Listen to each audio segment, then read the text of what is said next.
Slept away the morning, the things that you would miss, like laughter from the kitchen, or a memory like this.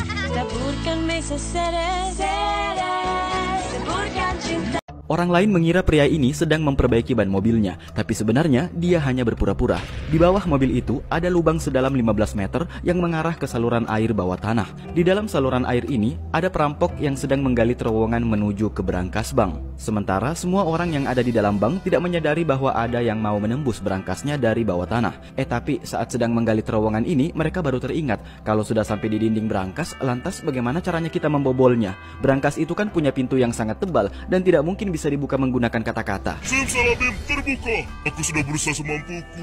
Nah, untuk merampok harta itu, mereka harus membuka pintu berangkas, kemudian membuka kunci deposit box. Pokoknya banyaklah keamanan yang harus mereka tembus. Belum lagi ada security yang menjaga setiap saat. Rasanya mustahil kan mereka bisa menembus berangkas bank ini? Nggak taunya pencuri ini sangat cerdas. Bahkan aksinya tidak pernah terpikirkan oleh siapapun sebelumnya. Cek saja kisahnya di situ.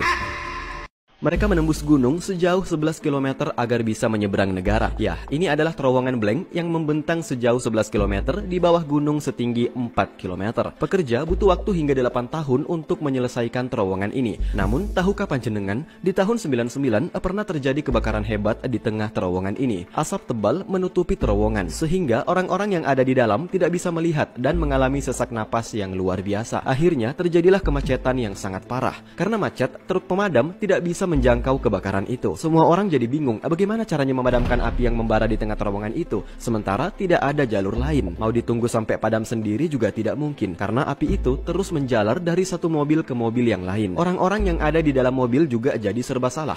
Mau keluar dari mobil, mereka harus lari sejauh 6 km untuk bisa sampai ke ujungnya. Tapi kalau mereka berdiam diri di dalam mobil juga salah.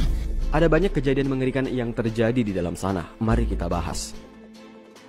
Bisa masuk tapi nggak bisa keluar. Iya, melihat ada gua bawah air yang belum ditemukan ujungnya, orang ini tertantang untuk masuk lebih dalam dan mengungkap misteri di bawah sana. Teman-temannya sudah memperingatkan bahwa jalurnya terlalu sempit, tapi si John tetap aja masuk. Dia masuk begitu dalam. Namun belum juga dia menemukan di mana ujungnya, si John udah putar balik karena dia tidak tahan dengan kondisi gua yang sangat mengerikan. Di dalam sana sangat dingin, sangat sempit dan tekanannya sangat tinggi. Namun sayang, saat dia ingin kembali, dia mengalami kesulitan yang luar biasa. Karena dia harus melawan gravitasi untuk bisa naik. Sementara tubuhnya sudah semakin lemah, punggungnya terasa sakit. Untuk bisa keluar, dia harus melewati sebuah jalur yang sangat sempit. Terpaksa deh dia melepaskan alat pernapasannya. Begitu alat itu dia lepas, malah jatuh dan hilang. Jelas tanpa alat itu dia akan kehabisan napas. Lantas apakah dia akan terjebak selamanya di dalam sana? Oh ternyata dia masih punya oksigen cadangan. Cek kisah lengkapnya di situ.